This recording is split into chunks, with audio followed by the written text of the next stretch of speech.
بسم الله الحمد لله نحمده ونستعينه ونستغفره ونعوذ بالله من شرور انفسنا ومن سيئات اعمالنا من يهده الله فلا مضل له ومن يضلل فلا هادي له واشهد ان لا اله الا الله وحده لا شريك له واشهد ان محمدا عبده ورسوله اما بعد فان خير الحديث كتاب الله وخير الهدي هدي محمد صلى الله عليه وسلم وشر الأمور محدثاتها وكل محدثة بدعة وكل بدعة ضلالة وكل ضلالة في النار. السلام عليكم ورحمة الله وبركاته.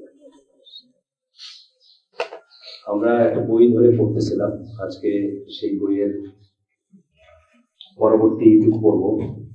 বইটার নাম হচ্ছে problems Muslims face in today's world. বইটা যিনি লিখছেন উনি কনভার্টেড মুসলিম, আমেরিকায় থাকেন। উনি আগে ছিলেন ধর্মযাজক ছিলেন, খ্রিস্টান ধর্মযাজক ছিলেন। মুসলিম হওয়ার পরে উনি জুমার খুতবা সহ শরীরের উপর ক্লাস নেন বা নানা রকম তিনি আয়োজনই করেন, পার্টিসিপেট করেন। সেই বইয়ের একটা অংশে আমরা শেষের দিকে আছি। অলমোস্ট আমরা কতদিন দিকে শেষ করছি, তারপরে শুরু করবো ইনশাআল্লাহ। কতদিন ছিল 7টা হাড়ের কথা বলছিলেন, 7টা হাড়ের হেফাজত করার কথা বলছিলেন। এইটার থেকে যে প্রবলেম হয় বা 7টা জায়গার কথা, 7টা অঙ্গ প্রত্যঙ্গের কথা রাদার বলছিলেন। যদিও লিম্বস বলছেন কথাটা, কিন্তু আসলে অঙ্গ প্রত্যঙ্গের কথা বলছিলেন, যেগুলো হেফাজত করা গিয়েছিল কতদিন প্রোগ্রামটা।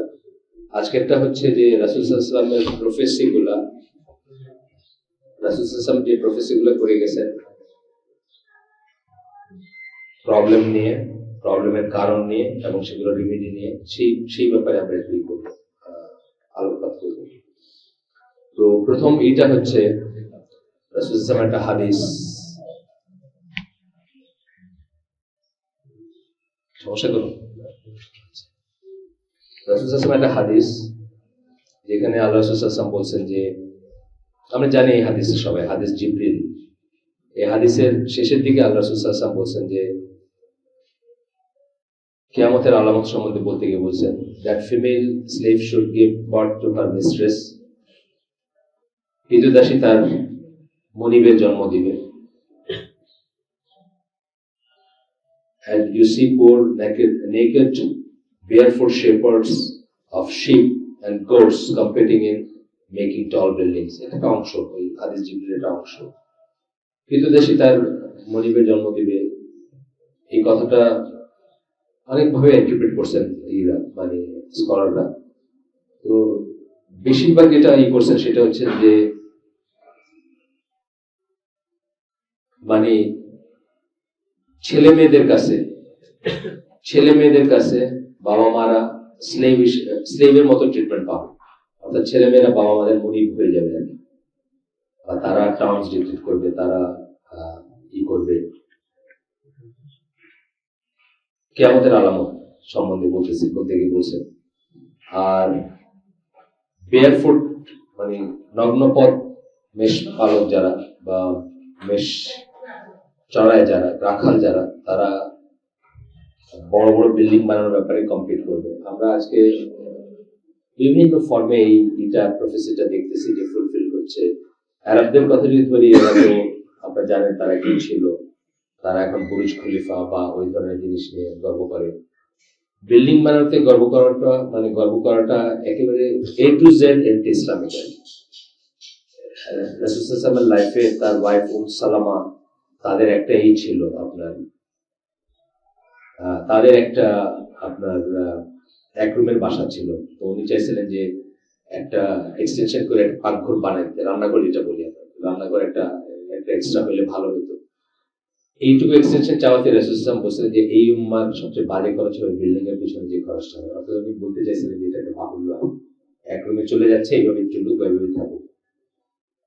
আপনারা জানেন যে মানে ফেরাউনের সুন্নাহর সাথে এই টল বিল্ডিং এর এটার একটা সম্পর্ক আছে। কোরআনের বর্ণনা আছে যে ফেরাউন তার চিফ আর্কিটেক্ট যে হামান, তাকে ডেকে বলছিল যে উঁচু টাওয়ার বানাও, যেখান থেকে আমি দেখতে চাই যে আল্লাহ কি করে, আল্লাহ হাওড়া হি রানস দ্য থিং। তো এটা নিয়ে স্কলারদের অনেক কথা আছে যে মুসলিমরা বড় বিল্ডিং এর গর্ব করতে না, করার কথা না।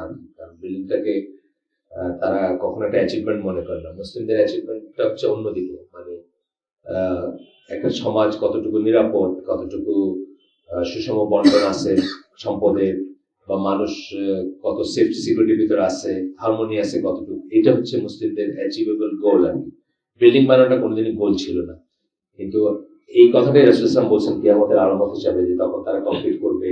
এখন আমরা যেমন দেখি যে আমরা একটা বিল্ডিং বানানোর জন্য, এই কদিন আগে আমি 2-3 দিন আগে সিলেটে একটা বাড়িতে গেলাম, কুয়েতে থাকেন, ওখানে একটা প্রোগ্রাম ছিল।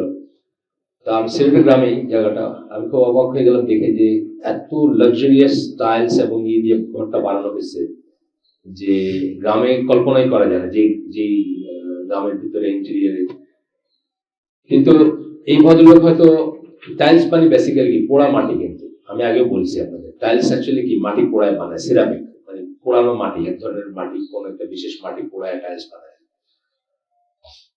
এটার জন্য কিন্তু উনি ওনার সংসার ছেড়ে, ওয়াইফ ছেড়ে, যেগুলো হচ্ছে আমাদের রেমিটেন্সের পকেট গুলো, যেখানে যেখানে রেমিটেন্সেরই বেশি, ওয়াইফ ছেড়ে, সংসার ছেড়ে 3 বছর 4 বছর 5 বছর বিদেশে থাকতেছেন। একটা বাচ্চাকে তো 1 বছর রেখে গেছেন, এসে দেখতেছেন 10 বছর বয়সের বাচ্চা, তাই না? এই থ্রুতে এই করতে গিয়ে যে আপনার অনাচার, ব্যভিচার, অবিচার সমাজে চলতেছে, যারা আপনার ফেনীতে থাকেন, এটা আমি বললাম আর কি, ফেনী সম্বন্ধে আমি যাইনি কখনো, কিন্তু আমার একটা আইডিয়া হচ্ছে, এখানকার ভাইরা আমাকে বলছে what is going on their. মানে ফেনীর মতোই আরো সিলেটের একটা রেমিটেন্স পকেট, বা সিলেটের বিভিন্ন জায়গায়।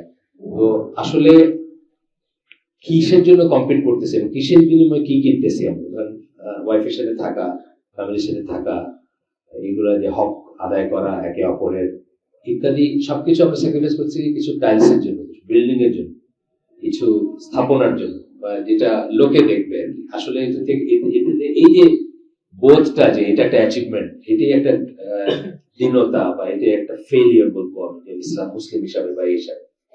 যাই হোক, এটা বলছেন উনি। এখানে এরপরে আপনার আরো কিছু আছে, যেমন এখানে বলতে প্রফেসিস বলতেছেন, মানে ভবিষ্যৎবাণী যেগুলো আল্লাহ রাসূল সাল্লাল্লাহু আলাইহি ওয়াসাল্লাম করে গেছেন, যেগুলো অলরেডি হয়ে গেছে, সেগুলো কিছু 3 ভাগে ভাগ করছেন। যেগুলো অলরেডি হয়ে গেছে, ফুলফিল হয়ে গেছে, প্রফেসি মানে ভবিষ্যৎবাণী, যেগুলো অলরেডি হয়ে গেছে সেগুলো একটা ভাগে ভাগ করছেন। তারপর যেগুলো হচ্ছে সেগুলো একখানে আনছেন, আর যেগুলো হবে বা এখনো হয়নি সেগুলোকে একটা ভাগে আনছেন, এবং সেগুলোর সাথে রিলেটেড প্রবলেম গুলা বা আরো যে সমস্ত কারণগুলো, সেগুলোকে কিছুটা অ্যাড্রেস করার চেষ্টা করছেন। যেমন ধরেন কিয়ামতের আলামতের একটা হচ্ছে আল্লাহ রাসূল সাল্লাল্লাহু আলাইহি ওয়াসাল্লাম মৃত্যু। কারণ আল্লাহ রাসূল সাল্লাল্লাহু আলাইহি ওয়াসাল্লাম কিয়ামতের খুব কাছাকাছি একটা সময়, ওনার পরে আর কোনো নবী আসবেন না, সেটা একটা এই ছিল, সেটা অলরেডি হয়ে গেছে। তারপরে হিজাজের একটা অগ্নিকাণ্ডের কথা বলা হয়েছিল, সহিহ মুসলিমের হাদিসে আছে। এখানে রাসূল সাল্লাল্লাহু আলাইহি ওয়াসাল্লাম বলছেন যে কিয়ামত ততদিন হবে না যতদিন না হিজাজে একটা ভয়ঙ্কর অগ্নিকাণ্ড ঘটবে, যেটার লাইট বাসরা থেকে দেখা যাবে, বাসরা থেকে অনুভব করা যাবে যে এখানে একটা অগ্নিকাণ্ড হচ্ছে। 1256 বলতেছেন, 654 হিজরিতে, অ্যাপ্রক্সিমেটলি 1256 ইংলিশ ক্যালেন্ডারে, যেটা মদিনার আশেপাশে একটা বিশাল অগ্নিকাণ্ড হয়েছিল, যেটার গ্লোব বাসরা থেকে নাকি দেখা গেছিল বা দেখা যেত। আমরা এখন জানি যে এটা এমন কোনো না, ওই যে ইন্দোনেশিয়ান ফরেস্টে ফায়ারের জন্য আপনার জানেন তো, সিঙ্গাপুর পুরো হেজি হয়েছিল, মান্থস আফটার মান্থ সিঙ্গাপুরে সূর্য দেখা যেত না। আমি গেছি তখন, মেঘলা হয়েছিল, জাস্ট আগুনের হ্যাঁ, আগুনের যে ধোঁয়াটা, যেটা সেটা অনেকদিন ছিল, হেজ বলতো ওরা সেটা, মাসকে মাস ছিল। আর ইন্দোনেশিয়ান রেন ফরেস্টে কোথাও আগুন ধরছিল, এটা হয়ে গেছে বলতেছে। তারপর একটা হাদিস, সেই হাদিসটা হচ্ছে আবু হুরায়রা রাদিয়াল্লাহু আনহু বর্ণনা, মুসলিমের হাদিস। আল্লাহ রাসূল সাল্লাল্লাহু আলাইহি ওয়াসাল্লাম বলেছিলেন যে কিয়ামত ততদিন সংঘটিত হবে না যতদিন না মুসলিমরা তারকদের সাথে যুদ্ধ করবে। People whose faces would be flat and white, চেহারাটা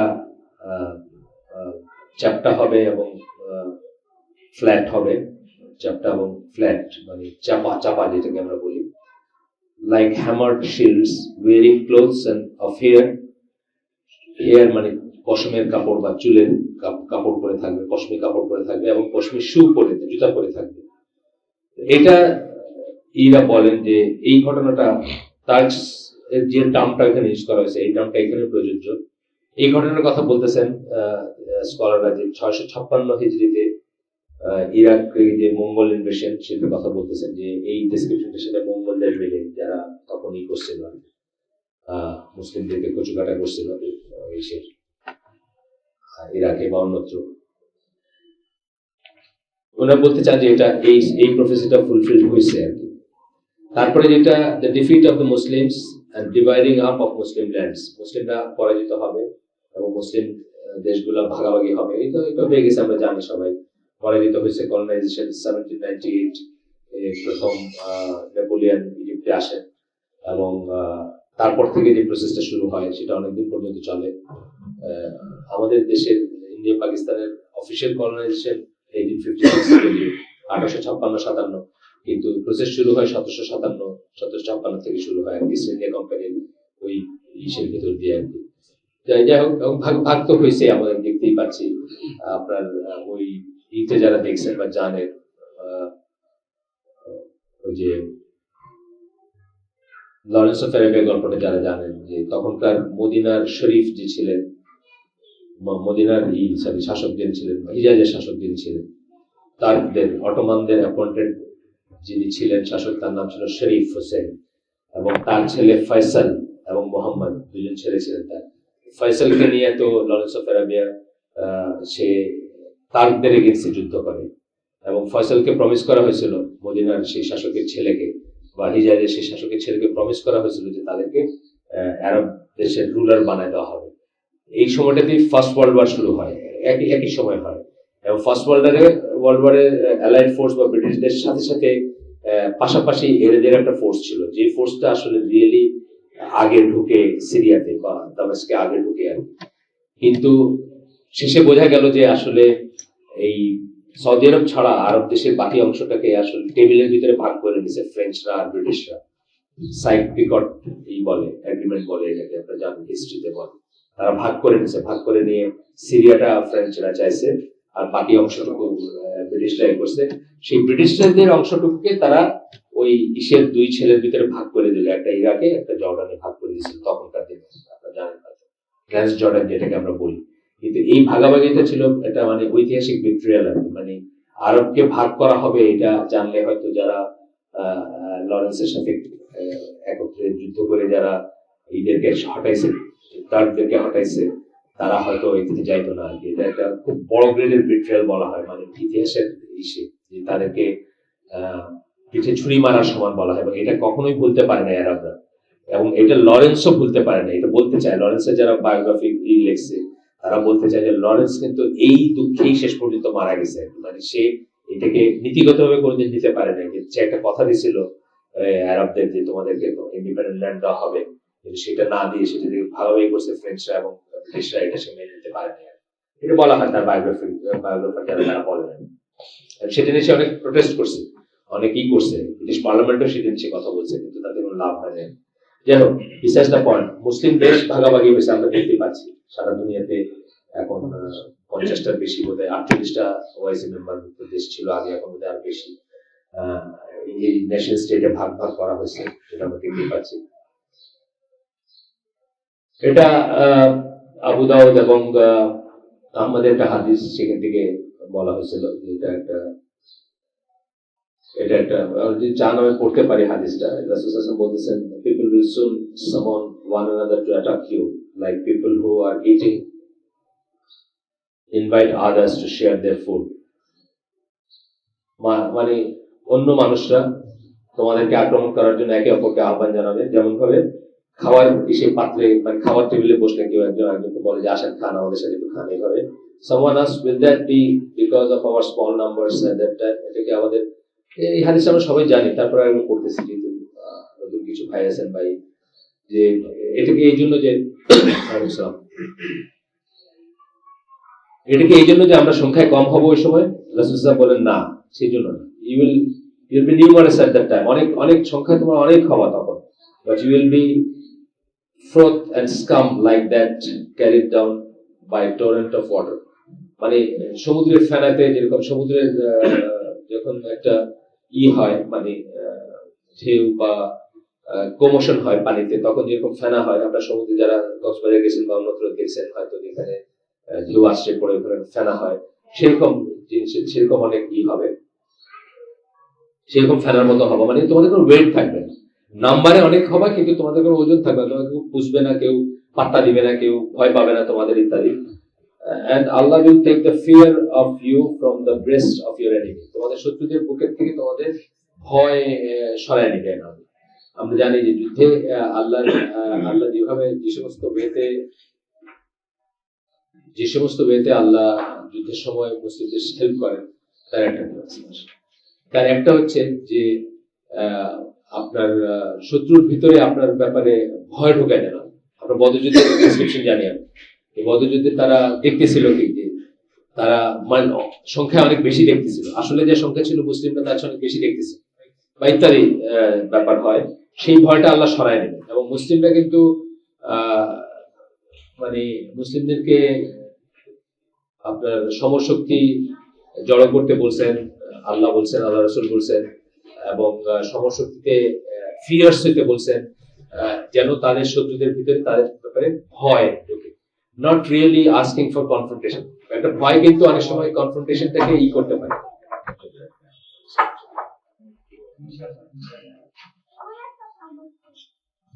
আগামী দিন থেকে আগামী দিন থেকে ইনশাআল্লাহ এই প্রোগ্রামগুলো কমপ্লিট করবে না, আলাদা আলাদা হবে।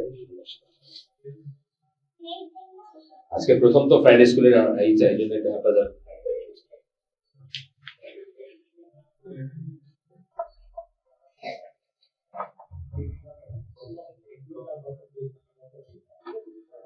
বসেন মোবাইল একটা গ্রুপ কি থাকবে, শেষ সবাই শেষ করে ঠিক আছে, এখানে হালাত দিয়ে বসে নেব, সমস্যা নেই। না হেলান দেওয়ার তো কমফোর্ট আছে, এটা অস্বীকার করার উপায় না। বিশেষ করে একটু বয়সটা যাদের বেশি অথবা যাদের ব্যাক পেনেরই আছে, কম বয়সেও অনেকের আছে, আমাদের খুব ইয়াং ভাইদেরও ব্যাক পেন আছে এখন দেখি আমরা, তাদের জন্য অনেক সময় এটা কি করে। যাই হোক, তো কি বলে যে ভয় সরাই নেবেন, এটা আল্লাহ একটা রহমত যে মুসলিমদেরকে আল্লাহ যে কয়েকটা উপায়ে হেল্প করবেন এগেইনস্ট देयर এনিমিজ। তাদের একটা হচ্ছে যে শত্রুদের বুকে শত্রুরা ভয় পাবে মুসলিমদের। আমরা যদি হিস্ট্রি দেখি, ইভেন এই অটোমান তার্ক যারা তুর্কিশ অটোমান মানে রাজত্ব যেটা বা সাম্রাজ্য যেটা ছিল, তারাও ইউরোপে ধরেন Bulgaria, Hungary, up to Austria পর্যন্ত ওই পাশ থেকে, আর এই পাশ থেকে ধরেন ওই পাশ থেকে বলতে আমি বলতেছি যে ফ্রম ইস্ট ল্যান্ডে আপনার ইউগোস্লাভিয়া জানেন, ইউগোস্লাভিয়ার অংশ এই বছর হার্জেগোভিনা বা কসোভো, এগুলো সব কিছু তাদের আন্ডারে ছিল, মানে ইউগোস্লাভিয়ার গোটাটাই। এরা তাদেরকে সাংঘাতিক ভয় পাইত, বাচ্চা ঘুম পাড়াইতো তুর্কিরা আসতেছে এটা বলে আর কি, মানে এইরকম ভয় পাইত। এটা বোঝাচ্ছেন আল্লাহ যে এই ভয়টা চলে যাবে, মানে মুসলিমদের শত্রু যারা তাদের বুকে আর এই ভয়টা তার থাকবে না, আল্লাহ সরাই নেবেন। এবং কাস্ট আল ওয়ান ইনটু ইওর হার্ট। আল ওয়ান বলতেছেন, ওয়ান শব্দটা মানে পূর্ব করে তোমাদের শত্রুদের ভিতর থেকে তোমাদের ভয়টা সরানো হবে এবং তোমাদের ভিতরে, তোমাদের হার্টে, তোমাদের অন্তরে আল ওয়ান স্থাপন করে দিবেন আল্লাহ। এই ওয়ান কথাটা মানে হচ্ছে হুব্বুদ দুনিয়া, মানে দুনিয়ার প্রতি যে ভালোবাসা, এইটা ঢুকাই দিবেন তোমাদের ভিতরে। যে বললাম এটাকে বিল্ডিং বানানো মুসলমানের সুন্নাহ ছিল না কোনদিন। মুসলিমদের ইমদাদের মেয়েটা খুঁজতেছে বলে, ইমদাদ কি এখানে আছেন?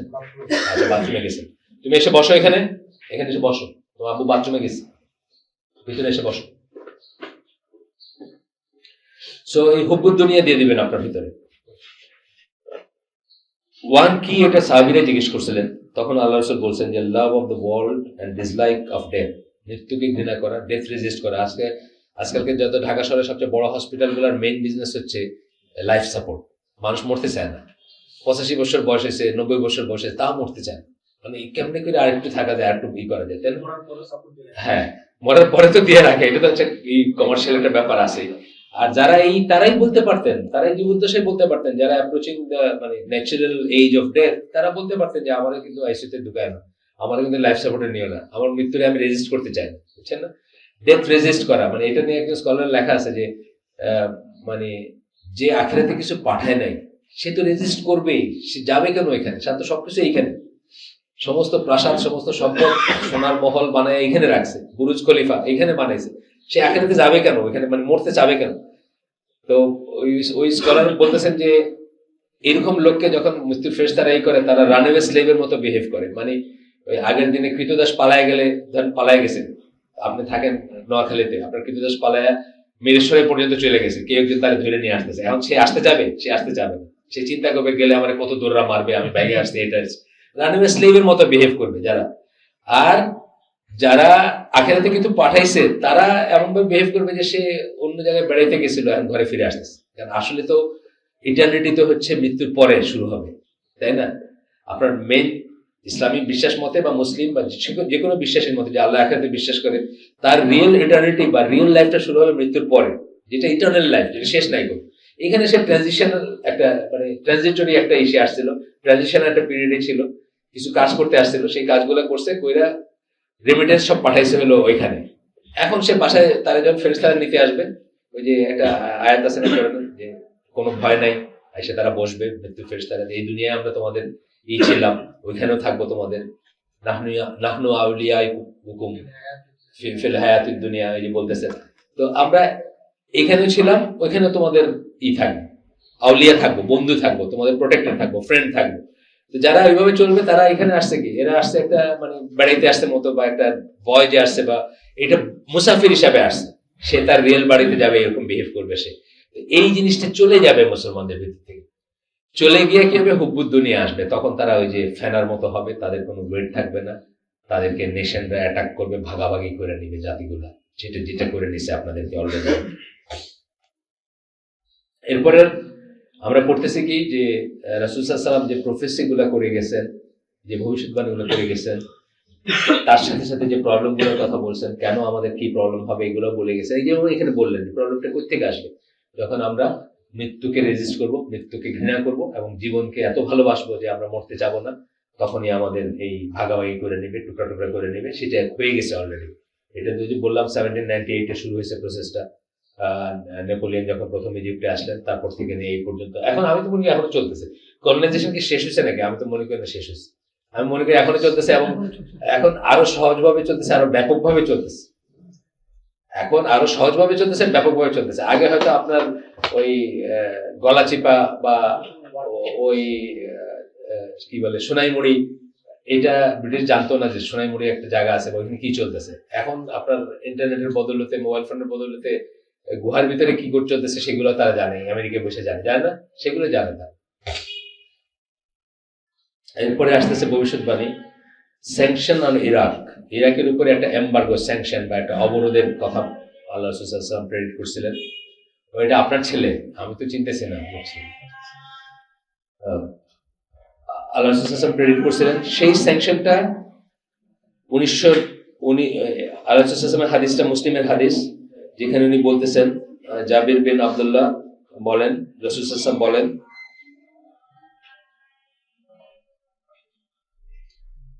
it may happen that the people of Iraq may not send their foodstuff and money.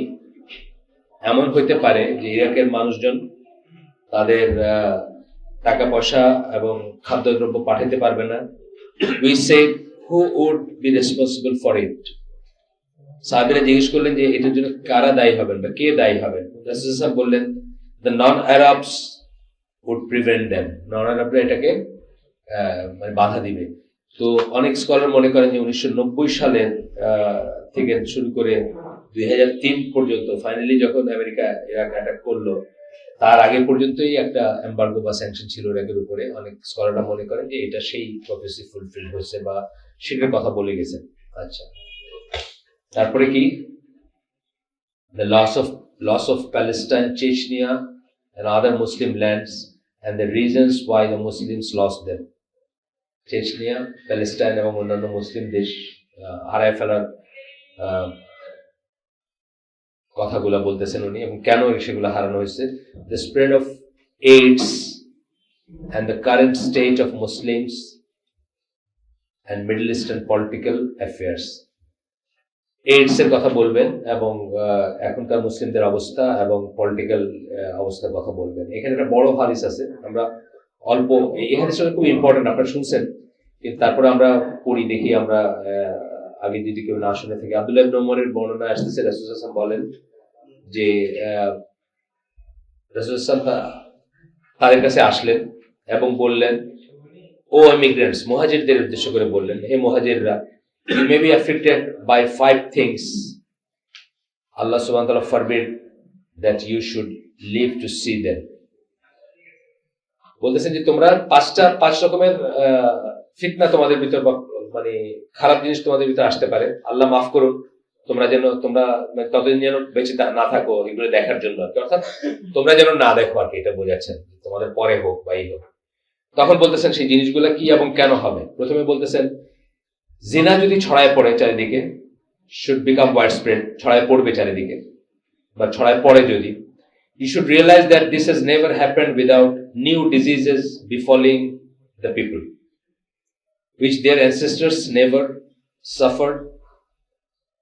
কি বললেন, জিনা যদি চারিদিকে ছড়ায় পড়ে, এরকম যদি অবস্থা হয়, তাহলে এর সাথে সবসময় নতুন নতুন অসুখ, রোগ শোক আসবে যেগুলো তাদের পূর্বপুরুষরা কখনো দেখেন নাই। এই স্কলার বলতে যাচ্ছেন এইডস এর কথা, উনি ইঙ্গিত করতে যাচ্ছেন, যিনি বইটা লিখছেন।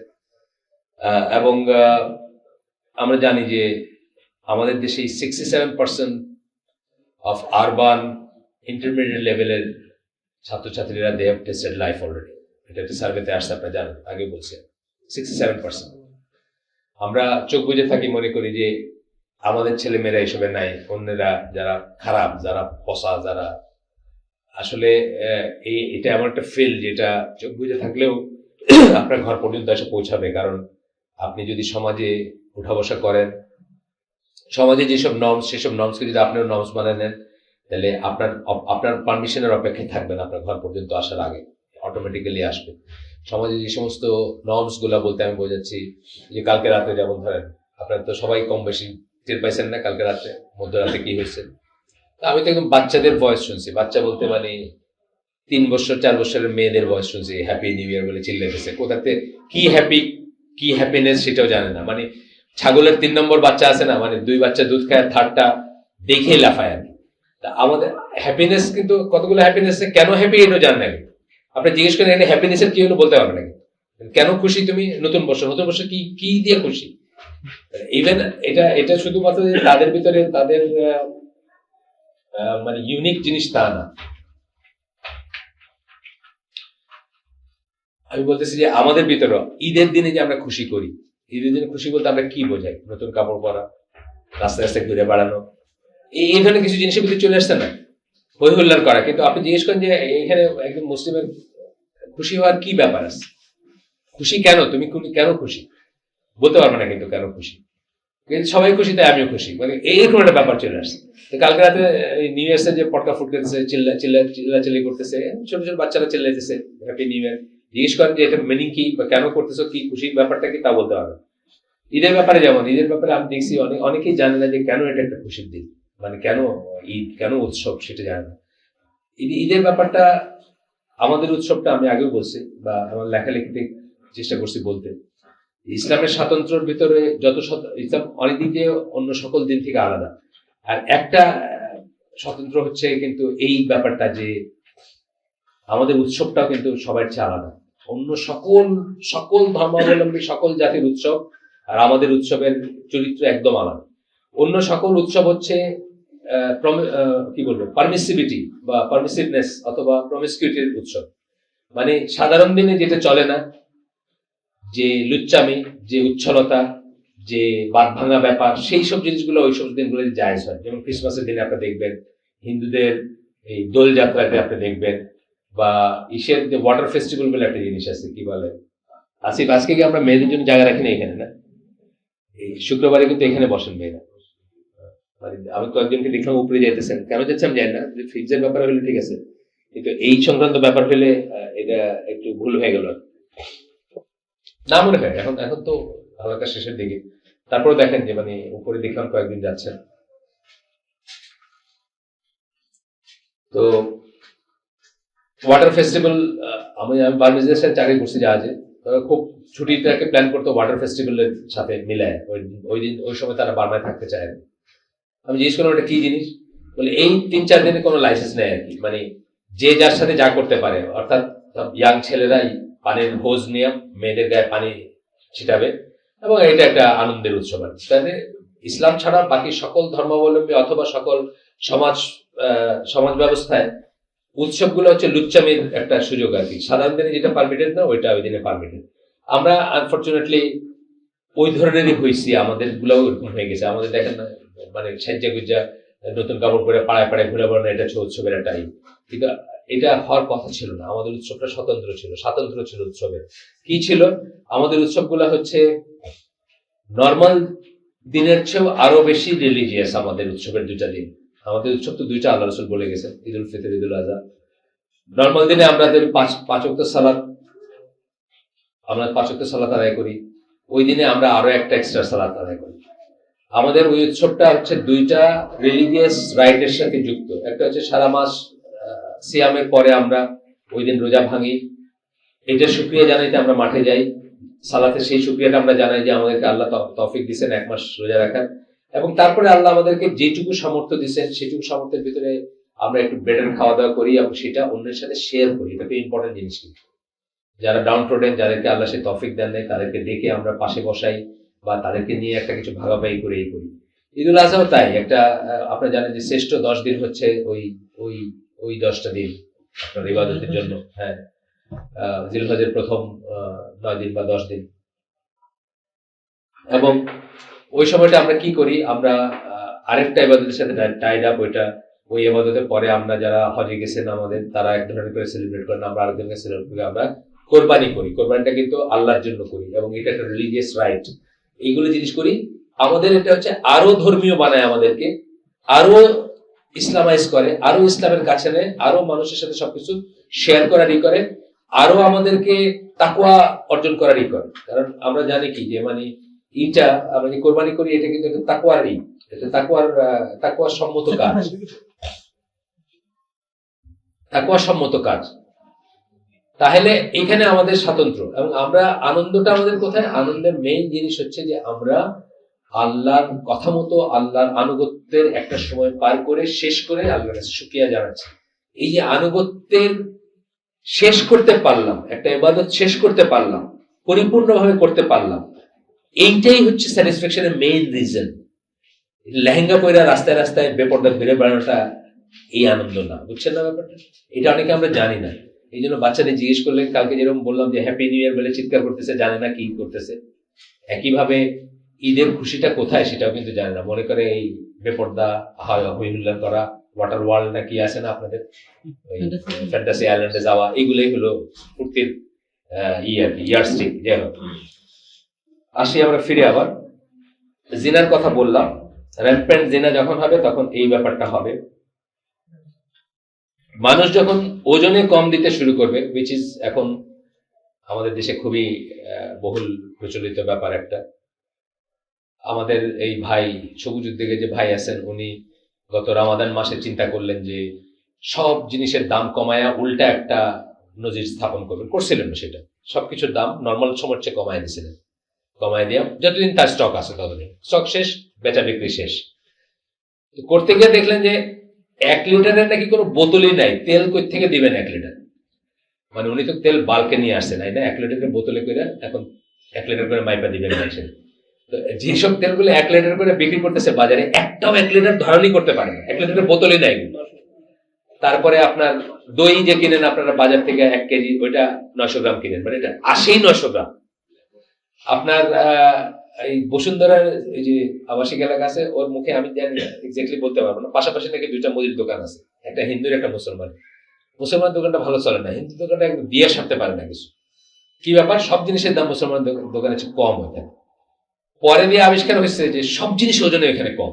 মানে প্রি প্যাকেটেড ডাইলের আছে 1 কেজির ডাইল, ওটা 950 বা 900, 1 কেজি চিনি ওটা 950, কম দিতেই পারবে সে, বুঝছেন না? হ্যাঁ হ্যাঁ, কম দিতেই পারবে, এবং আপনার চোখে মনে হবে আরে মুসলমান দোকান দাম বেশি, এটা কম, মুসলমান এটা করতে পারতেছে না। তাকে তো 100 সে যদি মুসলিম হয়ে থাকে তাহলে 1 কেজি মানে 1 কেজি দিতে হবে তাকে। তো এই ওজনে কমটা যারা হালাল ভাবে ব্যবসা করতে যান তারা কিন্তু ফার্স্ট হিট এটার প্রথমেই ধাক্কাটা খাবেন, যে সবাই তারা জিজ্ঞেস করবে যে আপনার দোকানে এরকম কেন, ওই দোকানে তো এরকম, ওই দোকানে যে ওজনে 900 গ্রাম, 1 কেজি চিনির প্যাকেট 900 গ্রাম, 1 লিটার ডাইল হচ্ছে অলরেডি 900 মিলিলিটার, বুঝছেন না? এটা বোঝাবে কে? এইভাবেই চলতেছে দুনিয়ার ব্যবসা সবকিছু, এটা মুসলমানরা করবে না। কিন্তু বলতেছেন যদি যখন এটা হবে, এই চিটিং কিসে, if people should begin cheat in weighing out goods, you should realize that this has never happened without drought and famine befalling the people. এটা কখনোই হবে না খরা ছাড়া এবং দুর্ভিক্ষ ছাড়া। দুর্ভিক্ষ তো আমরা কয়েকটাই দেখছি, আমাদের এই জীবনেই দেখছি কয়েকটা। খরা তো দেখি, অতিবৃষ্টি অনাবৃষ্টি তো দেখেই থাকি। আচ্ছা, and the rulers oppressing them, এইখানে তো আমরা মানে সারা মুসলিম ওয়ার্ল্ড কমন, এটা কমন না? সারা মুসলিম ওয়ার্ল্ড দেখতেছে, সারা মুসলিম ওয়ার্ল্ড দেখতেছে না? মানে আমরা হয়তো একটু দেরিতে দেখতেছি, অন্যরা আগে দেখে শেষ করে সারছে। ইজিপ্টে ধরেন, মানে ইজিপ্টে তো আয়রন ফিস্ট্রি কবে থেকে চলতেছে। ইজিপ্টের যারা সৌদি আরবে চাকরি করে, আমাদের মতোই শুদ্ধ আকিদের উপর চলতে চায় বা চলার চেষ্টা করে, সৌদি আরবের সিস্টেমে নামাজ পড়ে, রোজা রাখে, সব মানে সৌদিদের মতো করে চলে আর কি। সোজা কথা, বিশাল দাড়িওয়ালা সবাই বাড়িতে যায়, দাড়ি শেভ করে যায়, কারণ দাড়ি নিয়ে বাড়িতে যাওয়া মানে আস্কিং ফর ট্রাবল আর কি। সাথে সাথে আপনার পুলিশের খাতায় নাম উঠবে এবং তারপরে হয়রানি থেকে শুরু করে সব শুরু হবে। তো এগুলা হবে কি বলছেন আল্লাহ রাসূল সাল্লাল্লাহু আলাইহি ওয়াসাল্লাম, মানে কজ আর এফেক্ট কিন্তু আপনি মিলাইতে পারবেন না। অনেক সময় দেখেন যারা ইঞ্জিনিয়ারিং এ এখানে যদি কোনো মানে প্ল্যান্ট চালানো কোনো ইঞ্জিনিয়ার থাকেন, প্ল্যান্ট চালানো আমি বলতেছি যে বড় স্থাপনা চালানো, এরকম যদি কেউ থেকে থাকেন, জানেন না কেউ আছেন কিনা এখানে, জাহাজ চালানো ধরেন ফর এক্সাম্পল, বড় একটা জাহাজ চালাইছেন, এরকম যদি কেউ থাকেন, মানে তারা জানেন যে অনেক সময় দেখা যায় একটা বিশাল প্রবলেমের কারণটা একেবারেই আপনার মাথায় আসে না, একটা ইররিলেভেন্ট একটা কারণ, খুব আজব একটা কারণ, অথচ প্রবলেমটা খুব বিশাল, মানে শেষ পর্যন্ত যে চেহারায় আসলো সেটা খুব বিশাল ব্যাপার। যেমন আমার জাহাজের একবার আমাদের গভর্নর বলে একটা জিনিস আছে, জাহাজের ইঞ্জিনে থাকে, একটা গভর্নরের একটা এতটুকু একটা স্প্রিং ভেঙে গেল, একটা টেনশন স্প্রিং ভেঙে গেল। আমরা আমেরিকা থেকে সেল করছি, জাপান আসবে, সেল করার পর একদিন বাইরে, এই জাহাজগুলো কিন্তু অটোমেটেড, মানে কাউকে পাহারা দিতে হয় না। আমাদের যে জাহাজগুলোতে আমরা থাকতাম, ইউএস বলতাম আমরা, আনম্যান মেশিনারি স্পেস ছিল জাহাজগুলোর, অর্থাৎ 9টা 5টা অফিসের মতো কাজ করলেন, কাজ করে দিয়ে ইঞ্জিন রুমটা লক করে অ্যালার্মটা একজন ডিউটি ইঞ্জিনিয়ার কেবিনে সেট করে চলে গেলেন। কোনো কিছু হলে কেবিনে অ্যালার্ম যাবে, আপনি এসে দেখবেন, নাহলে চলবে, অটোমেটিক চলতে থাকবে জাহাজ, এরকম সিস্টেম। আর সেই জাহাজটার এতটুকু একটা স্প্রিং ভাঙার জন্য 20-22 দিনের একটা জার্নি করতে হলো আমাদের, সার্বক্ষণিক ভাবে কাউকে দাঁড়ায় থাকতে হয়েছে ওই ইঞ্জিনের পাশে। বিকজ গভর্নর কি করে, একটা ঢেউ আসলো, ধরেন বড় ঢেউ আসলো, তখন কি জাহাজটা স্পিড কমে যেতে চাবে, তখন গভর্নর কি করে, ফুয়েলটা বাড়ায় দেয়, স্পিডটা সেম রাখে। আবার ধরেন কোন একটা ঢেউয়ের উপরে এমন ভাবে জাহাজটার পেছনটা উঠে গেল যে প্রোপেলারটা বের হয়ে আসতেছে প্রায় পানির থেকে, বা অর্ধেক বের হয়ে গেছে, তখন কি লোডটা কমে যায় এটার উপর, তখন কিন্তু ইঞ্জিনটা খুব স্পিড বেড়ে যাবে, তখন কি করে ফুয়েলটা কমায় স্পিডটাকে কমায় রাখে গভর্নর। এই জিনিসটা কাজ করতেছে না, মানে বেসিক্যালি কোনো নিয়ন্ত্রণ নাই ইঞ্জিনের উপর, অটোমেটিক কোনো নিয়ন্ত্রণ নেই। একজন লোককে সারাক্ষণ এখানে দাঁড়ায় থেকে ইঞ্জিনটাকে দেখতে হবে এবং পরিচালনা করতে হবে। এই যে সিচুয়েশনটা হইলো, এত বড় প্রবলেমের কারণ হচ্ছে এতটুকু একটা স্প্রিং ভেঙে গেছে, এই জন্য হচ্ছে কিন্তু প্রবলেমটা। তো অনেক সময় দেখা যায় যে প্রবলেমটা আপনি মিলাইতে পারতেছেন না। আল্লাহ রাসূল সাল্লাল্লাহু আলাইহি ওয়াসাল্লাম যেভাবে বলে গেছেন, আপনার মনে হতে পারে যে একটা চিট করার সাথে এটার কি সম্পর্ক, কিন্তু আপনি দেখবেন যদি আপনি সমাজ বিজ্ঞানী হন, তাহলে দেখবেন যে কজ এন্ড এফেক্টের সাইকেলে এটা থেকে গিয়ে ওটা পৌঁছাবে, ওটার কারণ আসবে, মানে যে কারণে এটা আসবে। ওজনে কম দেওয়া বলতে কিন্তু খালি পাল্লা পাটখানার ব্যাপার না, ওজনে কম দেওয়ার আরেকটা আছে। স্কলাররা যখন ওজনে কম দেওয়া বলেন, সূরা রহমানের যে আয়াতটাতে ওজনে কম, মানে ওজন ঠিক রাখতে বলছেন আল্লাহ, এটার তাফসীর যদি পড়েন, আপনার 9টা 5টা অফিস করার কথা, আপনি 12টার সময় চলে গেলেন বাজার করতে, এটাও কিন্তু ওজনে কম দেওয়া।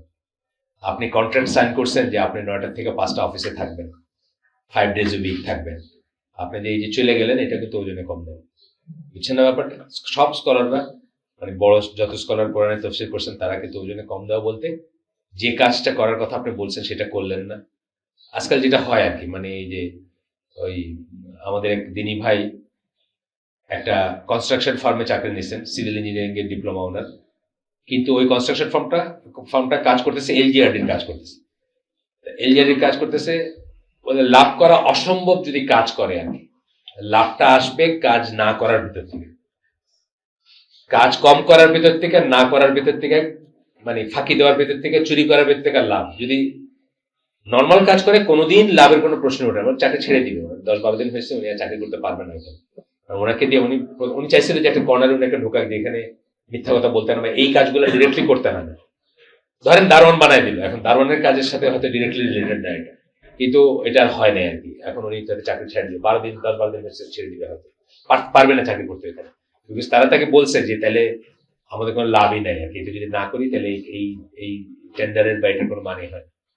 ওজনে কম দেওয়া, ওজনে কম দেওয়ার ব্যাপারে আপনারা চিটিং এবং ওজনে কম দেওয়ার ব্যাপারে শুধু আপনারা হয়তো আপনি বলবেন যে আমি ডাল বেশি না, আপনি চিনির কথা বললেন আমি চিনি বেশি না, তেল বেচের কথা বললেন আমি তেল বেশি না, কিন্তু আমি গভর্নমেন্টের এই অফিসে চাকরি করি এবং আমি আমার কোটটারে চেয়ারের উপরে রেখা বাজার সদাই করে দিতে বাড়িতে যাই, ব্যাংকের কাজগুলো সারি নিজে, এটাও কিন্তু ওজনে কম দেওয়া। এবং এটা হইলে এই এফেক্ট গুলো আসবে যেগুলোর কথা আমরা পড়লাম। এখন আসেন আর একটু সামনে যাই। এরপরে বলতেছেন যে দুইটা গেলাম আমরা, দুইটা পড়লাম আমরা, ওজনে কম দেওয়া এবং অত্যাচারী শাসক আসবে আপনার উপরে। আপনি আল্লাহর কাছে ফরিয়াদ করেন, আপনি আল্লাহর কাছে নাজাত চান, আপনি চান যে আল্লাহ এটা এই দিনের শেষ কখন হবে, এই অবস্থা থেকে আমরা কবে বের হব, কিন্তু আপনি এটা রিয়েলাইজ করেন না যে আপনার এখানে কোন রোল, আপনার রোলটা কোথায় আছে, আপনার রোলটা আছে ওই জায়গায়। বুঝছেন না ব্যাপারটা? এই জন্য কিন্তু অনেক দোয়া কবুল হয় না। আল্লাহ এত এইভাবে দোয়া করতেছে মজলুম মানুষগুলো, তারপরে কেন কবুল হচ্ছে না? আপনি তো এটা একটা অংশ হয়েছেন আগে, ওইটা আগে সেটেল ডাউন, ওইটার মানে কাটাকাটি হইতে হবে, কাটাকাটি আছে নাকি, তারপরে আপনি মজলুম হইবেন। আপনি যে মজলুম হিসেবে গণ্য হবেন তার আগে তো এটা কাটাকাটি হতে হবে। আপনি যে জুলুম গুলা করে আসছেন, আপনি যে ওজনে কম দিয়েছেন, আপনি যে কাজগুলো ঠিক মতো করেন নাই, ওইটা কাটাকাটি হয়ে পরে তারপরে আপনার মজলুম স্ট্যাটাসে আসবেন, তখন হয়তো আপনার দোয়া কবুল হইতে পারে। তার আগে পর্যন্ত আপনার মনে হবে যে এত দোয়া করি, মজলুম আর আল্লাহর ভিতরে কোনো পর্দা নাই শুনছি, তা আমরা মজলুম মানুষ এত দোয়া করতেছি, কোথায় যায় এগুলা, কোথায় যায় যে এইসব জায়গায় যায়, আমরা নিজের দিকে তাকায় দেখি না অনেক সময়। এরপরটা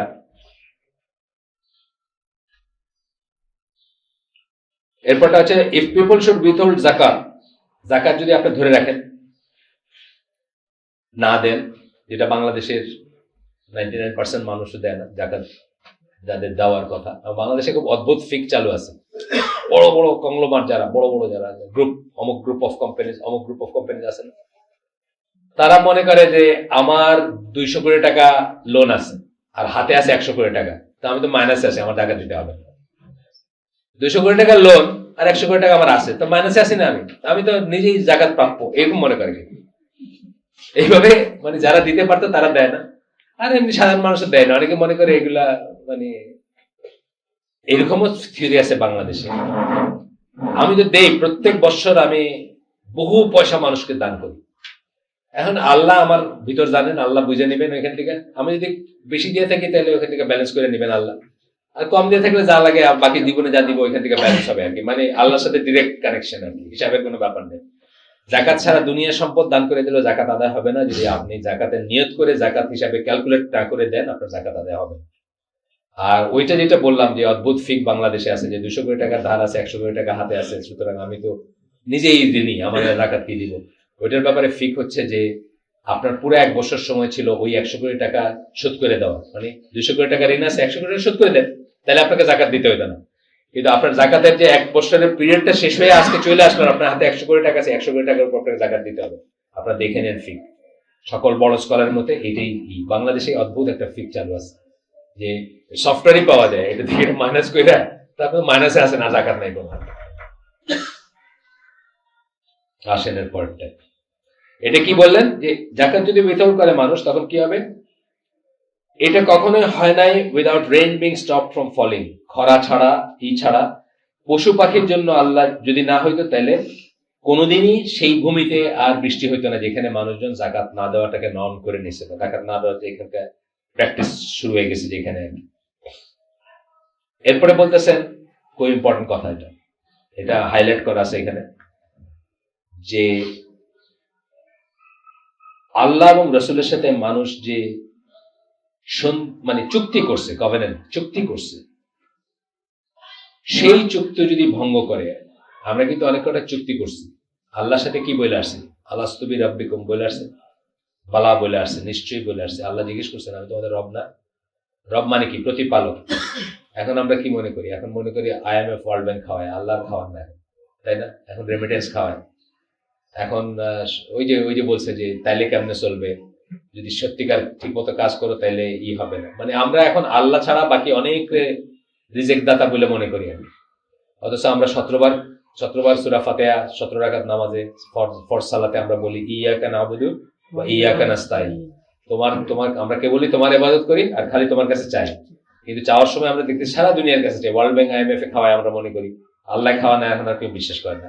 নিচ্ছে যে ওই যে একজন ছিলেন অ্যাগনস্টিক বা যাই হোক কাফের ফিলোসফার, উনি বলছেন যে আল্লাহ বলে পসিবলি কিছু নাই, আর যদি থাকেও তার কোনো রোল নাই দুনিয়াতে, দুনিয়া পরিচালনায় তার কোনো রোল নাই। তা আমরা অলমোস্ট সেই জায়গায় পৌঁছে গেছি। আমরা মনে করি যে আল্লাহ আছে, ঠিক আছে, ওই মসজিদের ভিতরে গিয়া বা তসবিহ জপার সময় সহবরাতের রাইতে আল্লাহ আছেন, কিন্তু দৈনন্দিন জীবনে আল্লাহর কোনো রোল নাই, আসে বলে আমরা আসলে মনে করি না। এখন হলো মানি হচ্ছে গড, মুসলিমদের বাংলাদেশিদেরও সবারই মানি গড। মানির জন্য আমরা কেউ মানে যার যে মাছ বিক্রি করে সে ফরমালিনের মাছ খাওয়াইতেছি নিজের বাইরে, পয়সার জন্যই তো বেসিক্যালি। যে ফল বিক্রি করে সে ফরমালিনের ফল খাওয়াইতেছে, আবার মাসালা মাছ খাওয়াইতেছে, ফলালা মাছ খাওয়াইতেছে, ফলালা ফল খাওয়াইতেছে মাসালারে। একজন আরেকজনের ব্লেম করতেছি আর খালি পেপারে লেখালেখি করতেছে, কিন্তু কেউ নিজের দিকে তাকায় দেখতেছে যে আমার কি রোল আছে এখানে, তাই না?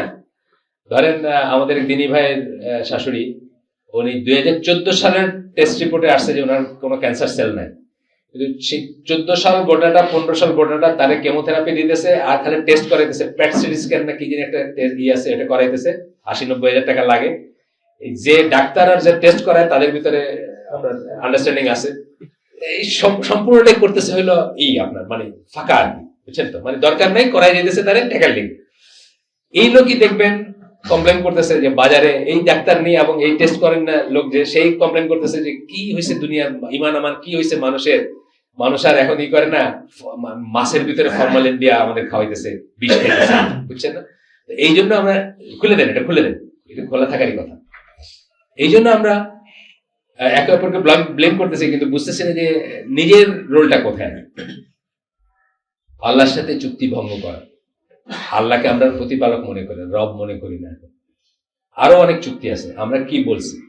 আমরা আশহাদু আল্লা ইলাহা ইল্লাল্লাহ ওয়া আশহাদু আন্না মুহাম্মাদান আবদুহু ওয়া রাসূলুহু, এটা বলে আমরা দিনে দাখিল হয়েছি, তাই না? এটা তো আমাদের শাহাদা। লা ইলাহা ইল্লাল্লাহ কথাটার মিনিং কি? লা ইলাহা ইল্লাল্লাহর মিনিং হলো আল্লাহ ছাড়া ইবাদতের যোগ্য আর কেউ নাই, আর কোনো ইলাহ নাই। আমাদের ইলাহ এখন কত? এই যে পয়সাই তো বললাম, এখন বিগেস্ট ইলাহ হচ্ছে পয়সা, এছাড়া বাকি রয়েছে। যাই হোক, রাসূল আল্লাহকে এই শাহাদার শর্ত যারা পড়ছেন, শাহাদার 8টা শর্ত 9টা শর্ত যারা পড়ছেন, তারা জানেন যে লা ইলাহা ইল্লাল্লাহ মুখ দিয়ে উচ্চারণ করলে কিচ্ছু আসে যায় না। আপনার তোতা পাখি ময়না পাখির আপনার লা ইলাহা ইল্লাল্লাহ বারবার শিখাইলেও কিচ্ছু আসে যায় না। এটার 8টা 9টা শর্ত আছে, যে 8টা 9টা শর্ত যদি ফুলফিল করেন তাহলে আপনার এটা কোনো কাজে লাগবে, যে শাহাদাটা বা যেটা উচ্চারণ করবেন। একইভাবে মোহাম্মদ রাসূলুল্লাহ, খালি মোহাম্মদ রাসূলুল্লাহ বললে আপনি এখানে লাইট জ্বালায় আর ট্রাকের ভিতরে মিছিল করলেন, জীবনে সুন্নাহর কিছু নেই। আপনি সুন্নাহ কারে বলে জানেন না, সুন্নাহ কিভাবে কি সুন্নাহ সেটাও জানেন না। উপরন্তু আপনি দাবি করেন যে আপনার ফাতেমা রাদিয়াল্লাহুর সাথে আপনার বিয়ে হয়েছে। আছে তো বাংলাদেশে, এরাই সবচেয়ে বড় করে ঈদে মিলাদুন নবী করে। ফাতেমার প্রথম কথা হলো, মুসলিম কি পুনর্জন্ম বিশ্বাস করে? পুনর্জন্মে কারা বিশ্বাস করে? কাফেররা বিশ্বাস করে, হিন্দুরা বিশ্বাস করে। মুসলমান বিশ্বাস করে নাকি পুনর্জন্মে? আমাদের পুনর্জন্ম নাই, গেছি শেষ, তাই না? ঈসা আলাইহিস সালাম এটা আমরা পুনর্জন্ম বলি না, এটা আল্লাহ উঠাই নিয়েছেন, হি ইজ অ্যালাইভ। আমরা কিন্তু তার মৃত্যুতে বিশ্বাস করি না, জানেন তো? হ্যাঁ, ঈসার সাথে খ্রিস্টান আকীদা, কাফের আকীদার সাথে আমাদের ডিফারেন্সটা কিন্তু এখানে। ওরা মনে করেন মারা গেছেন ক্রুশের উপরে, আমরা মনে করি মারা যান না, উনাকে উঠাই নেওয়া হয়েছে, উনি আবার আসবেন, প্রত্যাবর্তন একই ঈসা আলাইহিস সালাম আবার আসবেন। তাহলে পুনর্জন্মের কোনো স্কোপ নাই ইসলামে পুনর্জন্ম করবে। হ্যাঁ, মনে করে যে ফাতেমা রাদিয়াল্লাহু আনহা আবার তার বউ হয়ে আসছেন আর কি দুনিয়াতে।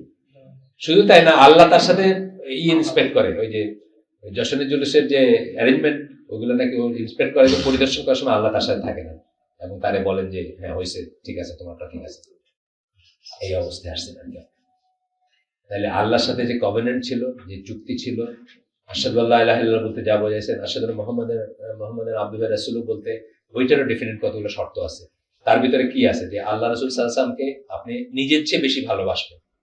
এগুলো হলো অলিখিত চুক্তি, মানে শাহাদার সাথে সাথে অটোমেটিক্যালি আপনার উপর আসতেছে। আল্লাহকে রাসূলকে দুনিয়া সবকিছুর চেয়ে বেশি ভালোবাসবে। আল্লাহকে ভালোবাসা চিহ্ন কি আল্লাহ বলে দিছে, বলো যদি তোমরা আল্লাহকে ভালোবাসো তাহলে আমাকে অনুসরণ করো।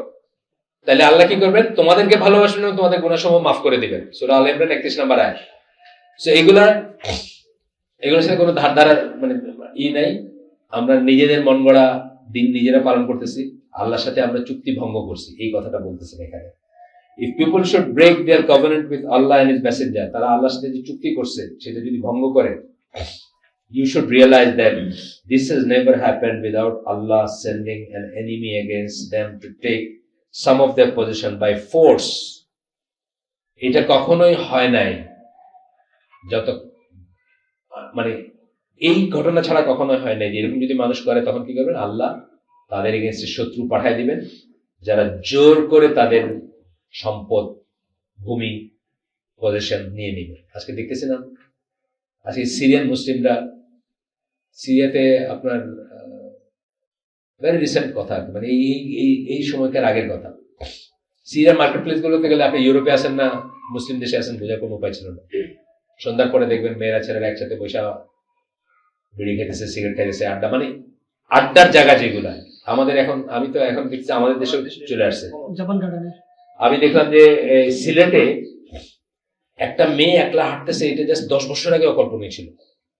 এবার আমি এক জায়গায় একটা খাবার কিনতে নামলাম, একটা বিজি জায়গায়, তার পাশে একটা রেস্টুরেন্টে ইয়াং মেয়েরা নিজেরা নিজে চা নাস্তা করতেছে সন্ধ্যার পরে। মানে এগুলো খুব চোখে লাগে আর কি জিনিসটা। মুসলিম ল্যান্ড যখন কাফেররা এসে নিয়ে নিতেছে, দখল করতেছে, তেল নিয়ে যাচ্ছে, আরো কিছু যা যা যেখানে পাচ্ছে, ওই যে বাগদাদের ইটা লুট হয়েছে না, ওই যে আপনার মিউজিয়ামটা লুট হয়েছে ইসের পরে পরে, এগুলো পেছনের কারণ কিন্তু এইগুলা, কিন্তু আপনার হিসাবে মিলে না। এই জন্য আপনি খালি এই পাশটাই খালি দেখেন আর এই পাশটাকে ব্লেম করেন, আপনার রোলটাকে আপনি কখনো দেখেন না। If the leaders do not govern according to the book of Allah, শাসকরা যদি আল্লাহর কিতাব অনুযায়ী বিচার না করে, শাসন না করে, you should realize that this has never happened, এটা কখনোই ঘটবে না, without Allah making them into groups and making them fight one another. আল্লাহ তাদেরকে বিভক্ত করে দিবেন এবং একে অপরকে এগেইনস্টে মারামারিতে লাগাই দেবেন। আমাদের যে পৌরসভায় ইলেকশনটা, আমি সিলেটে ছিলাম, যাইনি, আমাদের পাশের যে পৌরসভা, 1 নম্বর হয়েছেন আওয়ামী লীগের বিদ্রোহী প্রার্থী, 2 নম্বর হয়েছেন স্বতন্ত্র, তন্ত্র কি অবশ্য আমি জানি না, স্বতন্ত্র। অনেকদিন 2-3 বছর আগে থেকে উনি দেশ শুভেচ্ছা জানাইতে শুরু করছিলেন। আমি ভাবছিলাম যে এই গেটের পয়সা খরচ করে গেট বানায় যে শুভেচ্ছা, পিছনে নিশ্চয়ই কোনো মোটিভ আছে। এইবার মেয়র এসে দাঁড়িয়েছেন, গোলাপগঞ্জ পৌরসভার মেয়র। তো 3 নম্বর হয়েছেন আওয়ামী লীগের প্রপার প্রার্থী, 4 নম্বর হয়েছেন বিএনপির প্রার্থী। ভাগাভাগি, মানে এইটা গেল মানে মার্কায় ভাগ আমি বলতেছি না, গ্রামে এই গ্রামে এর বাড়ি, ওই গ্রামে এর বাড়ি, পিটাপিটি হইতেছে, মারামারি হইতেছে, বুঝছেন না? ঘরের ভিতরে হইতেছে, 2 ভাই 2 সাইডে, 2 ভাই 2 অংশের, দুই গ্রুপের পিটাপিটি হইতেছে, মারামারি হইতেছে। এগুলা যখন আমরা মানে একটা ঘটনা দেখি, এটি বললাম ঘটনার পিছনে আমার জাহাজটা ধূপ করে বন্ধ হয়ে গেল, পিছনে কিন্তু ঘটনা হচ্ছে এতটুকু একটা স্প্রিং ভাঙছে, যেটা বললাম ওই ঘটনাটা আপনাদেরকে একটু, আপনারা তো বুঝেন নাই অনেকে, কিন্তু আন্দাজ করতে পারতেছেন যে এতটুকু একটা জিনিসের জন্য আমার ওই জাহাজটি ছিল 78,000 টনের জাহাজ, 78,000 টনের একটা জাহাজ খেলনার মতো হয়ে গেছে, এতটুকু একটা জিনিস ভেঙে দিয়েছে। এইভাবে আমাদের প্রত্যেকটা ইসের পেছনের কারণগুলো তো বলেই দিলেন, প্রত্যেকটা কারণ আছে না আমাদের ভিতরে, যে কটা পড়লাম এতক্ষণ ধরে, প্রত্যেকটা কারণ আছে।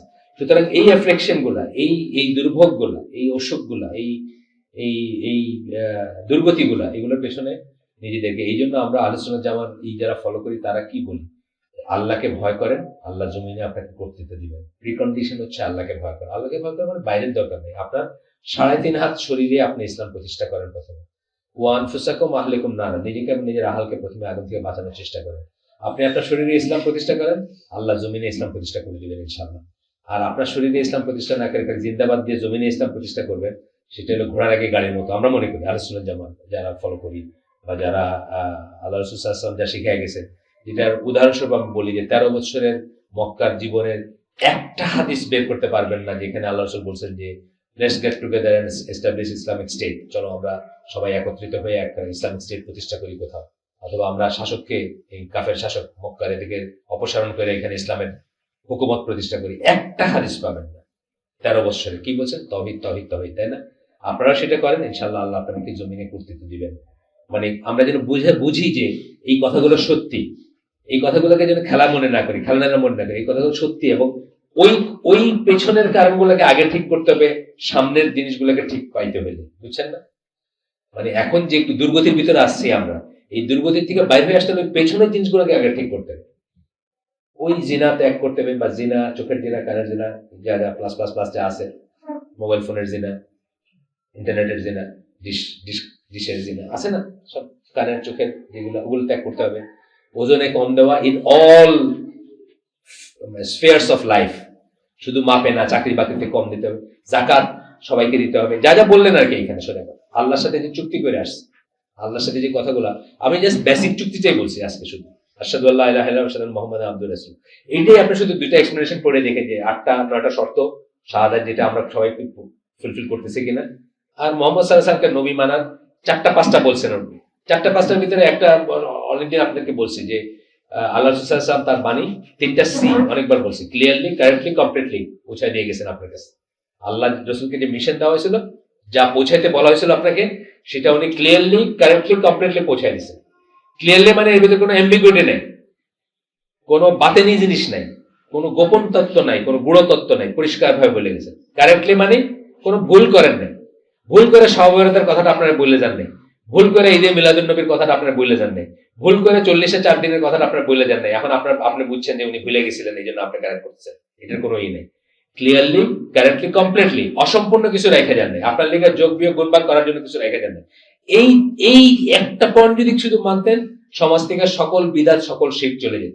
একটা পয়েন্ট যদি খালি মানতেন, একটা পয়েন্ট যদি শুধু করতেন যে আল্লাহ রাসূল সাল্লাল্লাহু আলাইহি ওয়াসাল্লাম সবকিছু ক্লিয়ারলি, কমপ্লিটলি, কারেক্টলি বলে গেছেন। এটার উল্টাটা কি? আপনি কিছু নতুন সংযোজন করা বা নতুন কিছু বলার মানে কি? আল্লাহ রাসূল সাল্লাল্লাহু আলাইহি ওয়াসাল্লাম ক্লিয়ারলি বলে যান নাই, কারেক্টলি বলে যান নাই, কমপ্লিটলি বলে যান নাই, পসিবলি ভুলে গেছেন, অথবা লুকায় গেছেন, অথবা ভুল করছেন।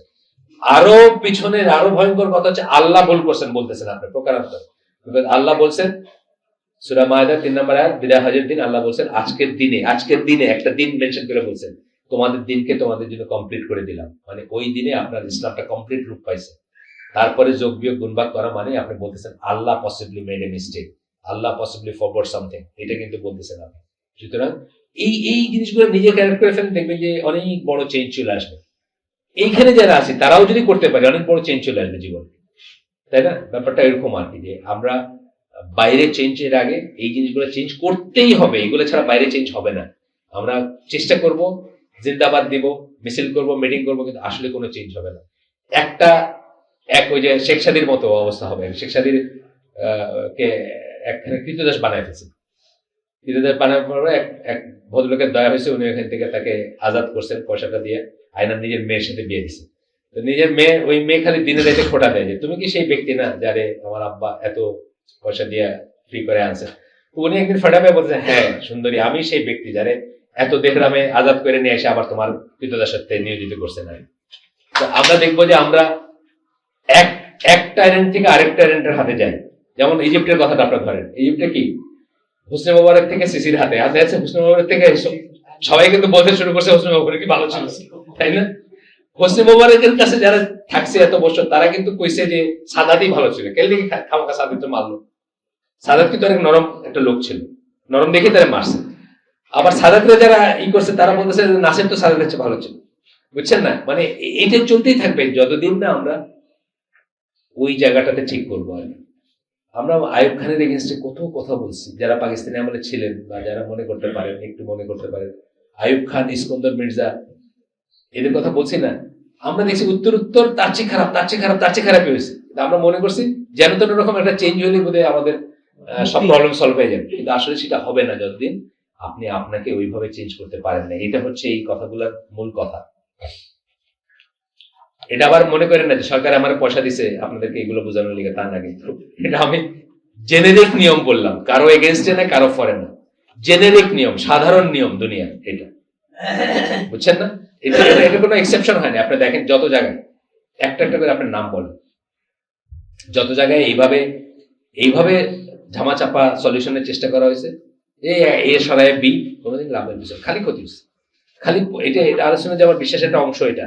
আমরা যেমন পড়তেছিলাম religious extremism in the lives of contemporary Muslim, ওখানে আমরা দেখতেছিলাম যে কোন এই ধরনের আর কি মানে পরিবর্তন, যেগুলোকে আমরা পট পরিবর্তন বলি, এই পট পরিবর্তন থেকে আগের চেয়ে ভালো হওয়া খুব রেয়ার হয়েছে। হয়তো একটা দুইটা হয়েছে, কিন্তু খুব রেয়ার। এটা এই জন্য, বা হইলেও এটা স্থায়ী হবে না, খুব ক্ষণস্থায়ী হবে। এর সাথে একসময় সাইকেল চড়ে অফিসে যেত, আপনারা তো শুনছেন না, সাইকেল চড়ে অফিসে যেত। সে এর সাথে এখন কি সাইকেল চড়ে? কত বছর হয় তার প্রেসিডেন্সি গেছে, এখনো সে কিন্তু ওই বড় বড় পাজের গাড়ি চলে। ওটা ছিল একটা ভ্যাক বলে না, মানুষের দেখেন না, আমি তোমাদের একজন, আমি সাইকেল চড়ে অফিসে যাই। এরকম আরো আরো ঘটনা আছে, যেখানে দেখবেন ওই হুমায়ুন আহমেদ অনেক নাটকে অনেক কিছু দেখাইছে না, যে সে অত্যন্ত সাধারণ মানুষেরই, কিন্তু সে মদ খাইতো নোয়াজ পল্লীতে মদের পার্টি খাই, আসলে সে মদ খেয়ে মারা গেছে। মৃত্যু ঘটনা উঠছে না, সেটা ক্যান্সারে মরে নেই, মরছে যেদিন ওই দিন অতিরিক্ত মদ্যপানের সোফার থেকে পড়ে গেছে। এটা আসছে, প্রোটেস্ট করছে কেউ কেউ, কেউ আবার বলছে যে আসলে মারা গেছে এই কারণে। তো ব্যাপার হচ্ছে যে এগুলো হলো টেম্পোরারি। যখন এর সাথে সাইকেল চালাইছে তখন মানুষ মনে করছে বাহ, মার্শাল ল এসে তো দিছে, বুঝছেন। হঠাৎ করে একটু রাস্তাঘাট পরিষ্কার হয়, মার্শাল ল আসলে কি হয়, পয়লা একটু ড্রেন পরিষ্কার হলো, রাস্তাঘাট পরিষ্কার হলো, অবৈধ স্থাপনা একটু উঠলো, বুঝছেন না, 2-4টা মার্শাল ল কোর্টে বিচার টিচার হইলো। আর মার্শাল ল শাসক যিনি, উনি সাইকেল চড়ে অফিসে গেল, সব দেখছো নাকি, মানে মাও সেতুঙ্গের মতো একটা লোক আসছে, 2 দিন পরে মাও সেতুং বাইরে গেছে না। এর সাথে হচ্ছে সবচেয়ে রিচ ছিল সে আর কি, মানে তার কত পয়সা নাকি কেউ হিসাব করতে পারবে না, এত পয়সা এখনো নাকি তার এত পয়সা, মানুষে বলে আর কি, আমি জানি।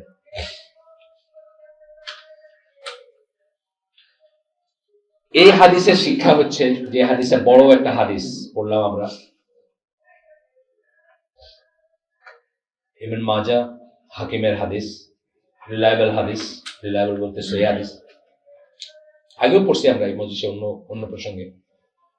এই হাদিস থেকে আমরা যেটা বুঝি যে মুসলিম, আমাদের আসবে না, আসিফ ট্রান্সপোর্ট আসবে, আমি শেষ করে দিচ্ছি এখন। এই হাদিস থেকে আমরা পড়ি যে মুসলিম ল্যান্ড গুলা কিভাবে ইসরায়েলি, রোমান, রাশিয়ান, হিন্দু এবং অন্যান্যরা কিভাবে এগুলাকে দখল করছে এবং ভাগাভাগি করে নিছে, পেছনের কারণগুলো আমরা বুঝি। উনি বলতেছেন আর কি, নামগুলো উনি দিচ্ছেন, আমার না। We also learn the correct way to get them back, এবং correct way to get them back কি, which is to renew our covenant with Allah and His Messenger sallallahu alaihi wasallam by following the teaching of the prophets in our political, spiritual, religious, mental, military, economic and all other affairs. কি বললেন, কি করে গেছে এটা বললেন। আর ফেরত পাইতে হলে কি করতে হবে, আল্লাহ এবং আল্লাহ রাসূলের সাথে আমরা যে সন্ধি করছি, যে চুক্তি করছি, সেই চুক্তি রিনিউ করতে হবে, ওই চুক্তির টিচিং অনুযায়ী আমাদের জীবনটা করতে হবে। এবং কোথায় বাস্তবায়িত করতে হবে ওই চুক্তি, আমাদের political, spiritual, religious, mental, military, economic and all other affairs, সবকটাতে করতে হবে। যদি একটা করে মনে করে একটা না করলে চলবে, তাহলে আমরা মানে বোকার স্বর্গে বাস করবো আর কি। কমপ্লিটলি করতে হবে প্রত্যেকটা, তাহলে আপনি আবার আপনার ল্যান্ড গুলোকে ফেরত পাওয়ার আশা রাখতে পারেন। তাহলে খানিকটা এটা খানিকটা এটা করে কোনো নেই।